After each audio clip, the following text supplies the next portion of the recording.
Hello and good morning everybody. मैं वैशाली गोगे आप सभी का स्वागत करती हूँ हमारे चैनल पर और आप देख रहे हैं खबरें फटाफट। तो चलिए दोस्तों, आपकी सुबह की शुरुआत करते हैं दिन भर की ताज़ा तरीन गर्मा गर्म खबरों के साथ।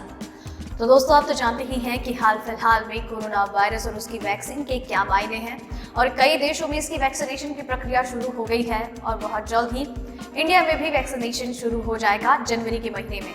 इसी के साथ ही देश की सुरक्षा के भी फिलहाल कई मायने हैं। किसान आंदोलन को लेकर भी कई सारी कवायदें हो रही हैं और इसी के साथ देश और दुनिया में ऐसी और भी कई घटनाएं घटित हो रही हैं जिनके बारे में सारी जानकारियां हम आपको आगे इस वीडियो में देंगे। तो वीडियो के साथ बने रहिएगा अंत तक। अब आइए दोस्तों, एक नजर डाल लेते हैं सुर्खियों की ओर। पीएम मोदी की अपील पर आज किसान संगठन करेंगे बैठक। कृषि मंत्री की चिट्ठी पर लेंगे फैसला।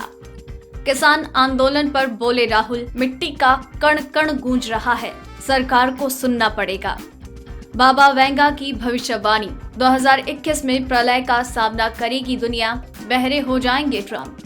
नए स्ट्रेन के अलर्ट के बीच कोरोना से 24 घंटे में 251 मौतें, एक्टिव केस 3 लाख से नीचे। क्राउन प्रिंस सलमान ने ली कोरोना वैक्सीन, 3 दिन में 5 लाख लोगों का रजिस्ट्रेशन। रसोई गैस को लेकर बहुत जल्द बड़ा ऐलान, दिसंबर में 100 रुपए तक हो चुका है महंगा।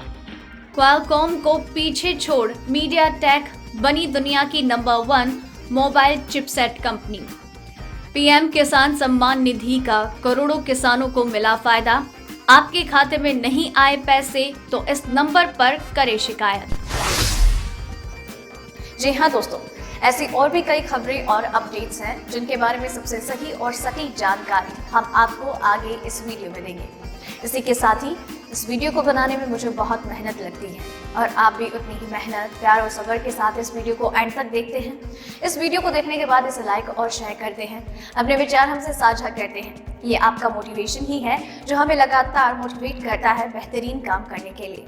तो आप अपना ये प्यार और सपोर्ट हमारे साथ यूं ही बरकरार रखिए। अब आइए दोस्तों, खबरों की ओर बढ़ते हैं। देश में कोरोना वायरस से संक्रमित मरीजों की संख्या कम होने लगी है। स्वास्थ्य मंत्रालय की ओर से जारी आंकड़ों के अनुसार पिछले 24 घंटे में कोविड-19 संक्रमण के 23,067 नए मामले सामने आए, जबकि 355 लोगों की जान गई है। नए केस सामने आने के बाद अब तक कोरोना संक्रमित मरीजों की कुल संख्या 1,01,46,845 हो गई, जबकि इस समय 3,50,101 एक्टिव केस हैं। 94,89,740 लोग रिकवर कर चुके हैं। चलिए बढ़ते हैं अगली खबर की ओर। किसानों का आंदोलन 31वें दिन भी जारी है। किसान दिल्ली के सर्द मौसम में डटे हुए हैं। सरकार लगातार किसानों को समझाने बुझाने का प्रयास कर रही है, लेकिन अब तक किसान सरकार की बात मानने के बजाय कृषि कानूनों को खत्म करने पर अड़े हैं। एक दिन पहले पीएम की किसान पंचायत के बाद आज किसान संगठन बैठक करेंगे। दोपहर 2 बजे ये बैठक होने वाली है। दूसरी तरफ राजस्थान और हरियाणा के किसान आज दिल्ली कूच करने वाले हैं। राहुल गांधी ने किसान आंदोलन का समर्थन करते हुए अपने ट्विटर हैंडल पर एक वीडियो पोस्ट किया है। वीडियो के कैप्शन में लिखा, मिट्टी का कण कण गूंज रहा है, सरकार को सुनना पड़ेगा। कृषि मंत्रालय के एक अधिकारी ने कहा, सरकार किसान संगठनों के साथ अगले 2 से 3 दिनों के अंदर बातचीत की टेबल पर बैठ सकती है। प्रदर्शन कर रहे एक किसान नेता ने अपना नाम गोपनीय रखने की शर्त पर कहा कि एमएसपी को कानूनी गारंटी देने की उनकी मांग बनी रहेगी। चलिए बढ़ते हैं अगली खबर की ओर। भारत में कोरोना संक्रमितों की संख्या 1 करोड़ 1.5 लाख के पार हो गई है, जिसमें 1,47,000 से ज्यादा कोरोना मरीजों की मौत हो चुकी है। हालांकि अब हालात में काफी तेजी से सुधार हो रहा है। कोविड-19 के नए मामलों में कमी आने के साथ कोरोना मरीजों की ठीक होने की संख्या भी लगातार बढ़ रही है। केंद्रीय स्वास्थ्य मंत्रालय द्वारा जारी ताज़ा आंकड़ों के अनुसार भारत में पिछले 24 घंटे में कोरोना के 22,272 नए मामले सामने आए, जबकि 251 मरीजों की मौत हुई। वहीं इस दौरान 22,274 मरीजों की अस्पताल से छुट्टी भी हुई। दरअसल ब्रिटेन में मिले वायरस के नए स्ट्रेन की वजह से ज्यादा एहतियाती कदम उठाए जा रहे हैं। संक्रमित के परिजनों का भी कोविड-19 टेस्ट किया जाएगा। चलिए बढ़ते हैं अगली खबर की ओर। पंजाब के कपूरथला में एक किसान ने आलू की फसल को अपने खेत में ही नष्ट कर दिया। इस किसान का कहना है कि उसे आलू की बेहद कम कीमत मिल रही थी, मजबूरन उसे अपने 11 एकड़ खेत में लगी फसल पर ट्रैक्टर चलाना पड़ा। पंजाब के 2 आप खासकर कपूरथला और जालंधर में आलू की खेती बड़े पैमाने पर होती है। इन दिनों आलू की फसल तैयार होने को है। किसानों को आलू के बिकने का इंतजार है ताकि उनकी लागत निकल पाए और आमदनी हो सके, लेकिन आलू बिकने का इंतजार कर रहे कपूरथला के किसान उदास है। कपूरथला के युवा किसान जसकीरत सिंह के अनुसार आलू की कीमतें काफी गिर चुकी है। मंडी में किसानों को आलू का उचित दाम नहीं मिल रहा। इससे निराश होकर जसकीरत ने अपनी 11 एकड़ आलू की फसल पर ट्रैक्टर चला दिया। किसानों के अनुसार आलू की फसल पर प्रति एकड़ करीब 60,000 रुपए खर्च आता है। इधर कुछ ही दिनों में आलू का दाम आधे पर आ गया। इससे उसे प्रति एकड़ 25,000 रुपए के करीब लागत से भी नुकसान हो रहा है। चलिए बढ़ते हैं अब अगली खबर की ओर।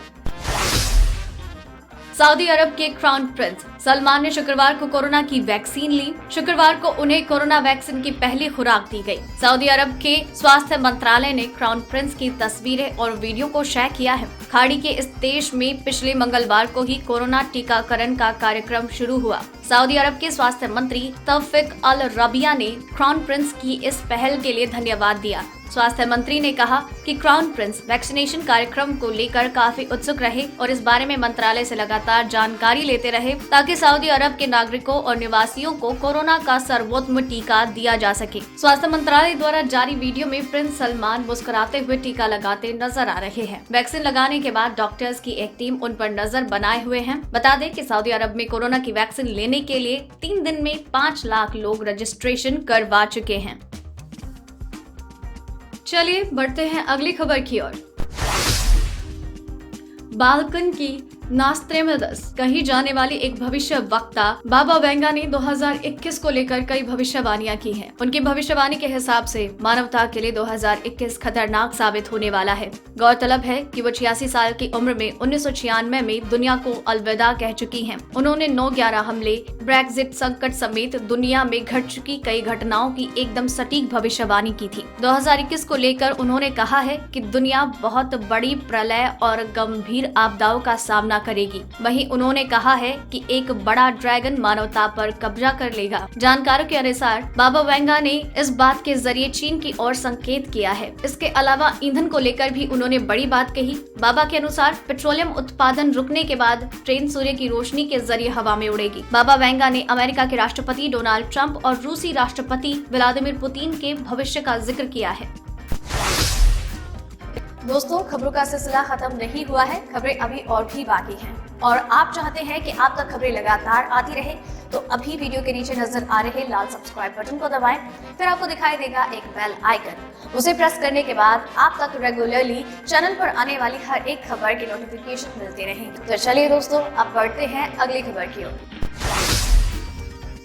नए साल के शुरू होने में अब एक हफ्ते से भी कम वक्त बचा है। साल 2021 की शुरुआत के साथ ही हम सबके जीवन में कई बदलाव भी होने जा रहे हैं। इनमें से कुछ बदलाव ऐसे भी हैं जिनका सीधा असर हमारी रोजमर्रा की जिंदगी पर पड़ने वाला है। लगभग हम सभी के किचन में इस्तेमाल होने वाला LPG सिलेंडर, इस पे बहुत कुछ खास बदलाव हो सकते हैं। संभव है कि बहुत जल्द अब LPG सिलेंडर के भाव भी हर हफ्ते रिवाइज किए जाएं। दिसंबर महीने में LPG के दाम में कुल 100 रुपए तक का इजाफा हुआ है। दिसंबर महीने में LPG की कीमतों को 2 बार रिवाइज किया गया। पहली बार 1 दिसंबर को और दूसरी बार 15 दिसंबर को भी LPG की कीमतों में बदलाव हुआ। ये पहले पखवाड़े के दौरान अंतर्राष्ट्रीय बाजार में ईंधन के दाम और फॉरेन एक्सचेंज रेट के आधार पर तय किया जाता है। हालांकि कुछ मीडिया रिपोर्ट्स में कहा जा रहा है कि कंपनियां अब LPG सिलेंडर के दाम में साप्ताहिक तौर पर रिवाइज करने की प्लानिंग कर रही है।